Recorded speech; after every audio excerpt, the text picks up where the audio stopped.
Now we will start the second part in chapter number 3, the Black Aeroplane. The moon was coming up in the east behind me, and stars were shining in the clear sky above me. There wasn't a cloud in the sky. I was happy to be alone high up above the sleeping countryside. I was flying my old Dakota airplane over France back to England. I was dreaming of my holiday and looking forward to being with my family. I looked at my watch, 1:30 in the morning. Now in this story, it is a story about a pilot who is flying his Dakota plane. Dakota is a single-seater plane, those old war planes which people used in the First World War, Second World War, old-fashioned. They were called Dakota planes, and the pilot is flying it. He says while he was flying it, the moon was just coming up in the east behind him, and stars were shining in the clear sky above him. There wasn't a cloud in the sky, and pilots are always happy when there are no clouds in the sky, because normally clouds create disturbance for them. He says, I was happy to be alone high up above the sleeping countryside. He was flying his Dakota plane over France, and he was going back to England. He was dreaming of his holiday and was looking forward to being with his family.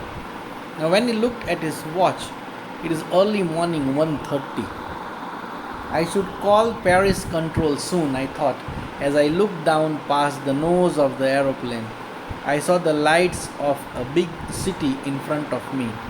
I switched on the radio and said, Paris control tower, Dakota DS-088 here.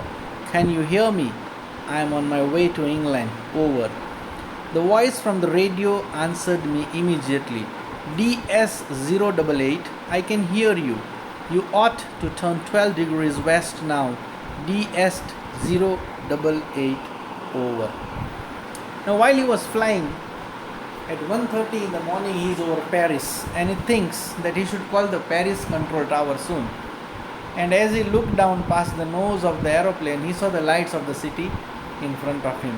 So he switched on the radio and he just called to the Paris control, telling Paris control, Dakota DS-088 here. Can you hear me? I am on my way to England. Over.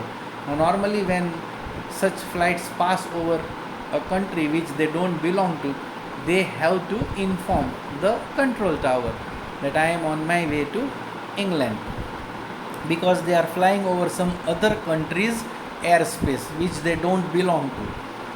So the voice from the radio answered immediately. I can hear you, that voice told, and further gave the instructions that you should turn to 12 degrees west now, DS-088, over. I checked the map and the compass, switched over to my second and last fuel tank, and turned the Dakota 12 degrees west towards England. I'll be in time for breakfast, I thought. A good big English breakfast. Everything was going well. It was an easy flight.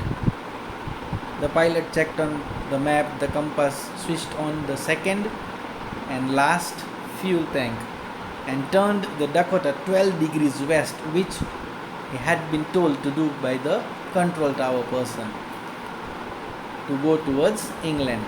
And then the pilot is thinking, I'll be in time for breakfast home. A good big English breakfast. Everything was going well, and the flight also was very easy.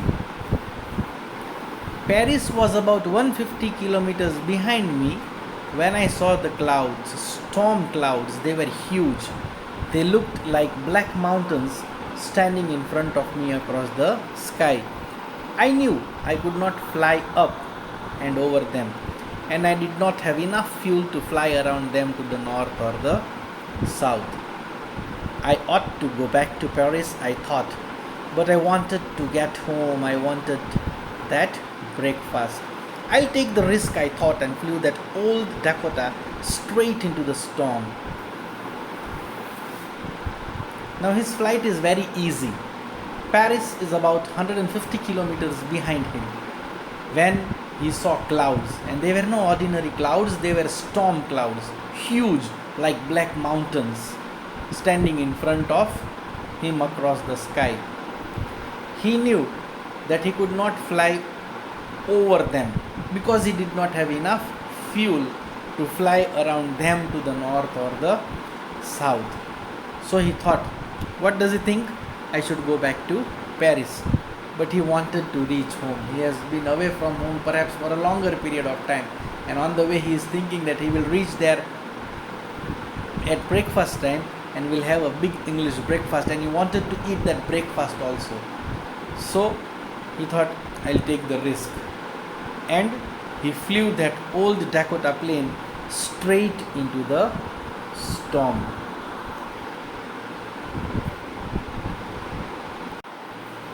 Inside the clouds, everything was suddenly black. It was impossible to see anything outside the aeroplane. The old aeroplane jumped and twisted in the air. I looked at the compass. I could not believe my eyes. The compass was turning round and round and round. It was dead, it would not work. The other instruments were suddenly dead too. I tried the radio. Paris control, can you hear me? There was no answer. The radio was dead too. I have no radio, no compass, and I could not see where I was. I was lost in the storm. Now, he further says that he took the risk of going straight into the storm. When he entered the stormy clouds, inside there was suddenly everything very black. He could see nothing. It was impossible practically to see anything outside the aeroplane. And this old aeroplane, it was jumping and twisting in air. Then he looked at the compass because it gives the direction, as you all know. And what did he see? He could not believe his eyes when he saw the compass was turning round and round and round. It wasn't showing any direction. It was just going round and round as if the ceiling fan goes. And he realized the compass was dead. It would not work. The other instruments also suddenly became dead too. Then he tried the radio. Started to call on the radio. Paris control, can you hear me? But there was no answer. The radio was dead too. And then he said, I have no radio, no compass. I could not see where I was. I was lost in the storm. Then, in the black clouds, quite near me, I saw another plane. It had no lights on its wings, but I could see it flying next to me through the storm. I could see the pilot's face turned towards me. I was very glad to see another person. He lifted one hand and waved. Follow me, he was saying, follow me. He knows that I am lost, I thought. He's trying to help me. Now, when he got no answer from the Paris control tower, he accepted the fact that he was lost in the storm, and what would happen to him he did not know. Then suddenly, out of nowhere, in that black clouds quite near him, he saw another plane. Now this plane had no lights on its wings, but he could see it flying next to him through the storm, and he could even see the pilot's face. The pilot had turned his face towards the Dakota pilot, and the Dakota pilot says, I was very glad to see another person. And he lifted one hand and started to wave towards him. At that time, what he was trying to say, the other pilot in the other plane which had no light, follow me, follow me. This is what he was telling. And our pilot thought that he knows that I am lost and is trying to help me. He turned his aeroplane slowly to the north in front of my Dakota so that it would be easier for me to follow him. I was very happy to go behind the strange aeroplane like an obedient child. Now he slowly turned the plane towards the north in front of my Dakota so that it would be easier for me to follow him. He says I was happy just to follow that strange aeroplane like an obedient child.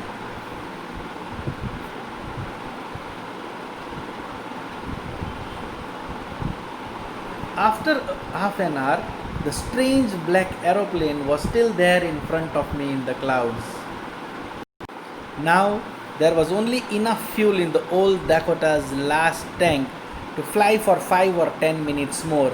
I was starting to feel frightened again, but then he started to go down and I followed through the storm. After flying for about half an hour, the strange black aeroplane is still in front of him in the clouds. Now there was only enough fuel left in the second tank of the old Dakota to fly for 5 to 10 minutes more. So the Dakota pilot started to feel frightened again. Why? Because he knew once the fuel gets over, the plane will automatically crash somewhere. He won't be able to fly it or control it anymore. But then to his surprise, what does he see? The plane which was right in front of him started to go down. And he says, I also followed the plane through the storm. Suddenly, I came out of the clouds and saw two long straight lines of lights in front of me. It was a runway, an airport. I was safe. I turned to look for my friend in the black aeroplane, but the sky was empty. There was nothing there. The black aeroplane was gone. I could not see it anywhere. Suddenly, as he went down, he came out of the clouds and saw two long straight lines of light in front of him, which denoted an airport. He says, yes, an airport, I am safe. So he turned to look for his friend in the black aeroplane, but the sky was empty. He was nowhere to be seen. The black aeroplane was gone. He could see it nowhere. I landed and was not sorry to walk away from the old Dakota near the control tower. I went and asked a woman in the control center where I was and who the other pilot was. I wanted to say thank you. She looked at me very strangely and then laughed. Another aeroplane? Up there in the storm? No other aeroplane was flying tonight. Yours was the only one I could see on the radar. Now when he landed, he no longer felt sorry. In the beginning he took the risk. Why? Because he wanted to reach his home and have a big English breakfast. But since he could not do it, he had to come back. He must have felt sad when he got down. But he says, no, I did not feel sad to walk away from the old Dakota near the control tower. Why he did not feel sad? Because he had saved his life that day by not going further ahead in the storm. So as soon as he got down, he went and asked the woman who was sitting in the control center where I was and who the other pilot was. I just want to thank him. Now that lady looked at him in a strange manner and then laughed. She is asking him, what are you talking? Another plane up there in this storm? She says, no other plane was flying tonight. Yours was the only plane which I saw on the radar. Radar is that instrument which can detect planes flying in your territory. So she told him, yours was the only plane. There was no other plane which was flying tonight. He was totally shocked and surprised. So who helped me to arrive there safely without a compass or a radio and without any more fuel in my tank? Who was the pilot on the strange black aeroplane flying in the storm without lights? Now all kinds of questions started to come in the pilot's mind. Who helped him to arrive safely? Because his compass, his radio was not at all working and there was no more fuel also in his tank. Even then he had landed safely. Who was the pilot on the strange black aeroplane who was flying in the storm, and that also without lights? He just could not make up his mind who had helped him that day. Most probably it must have been God who helped him, his guardian angel. Why? Because out there, he says, in that black clouds, that plane which he saw had no lights. Even then he was able to see that plane. Even then he was able to see that pilot who was waving towards him to follow him in spite of total darkness, because of the dark black clouds. That is why he kept on thinking, who was that person who helped me? he did not have any answer to these questions of his.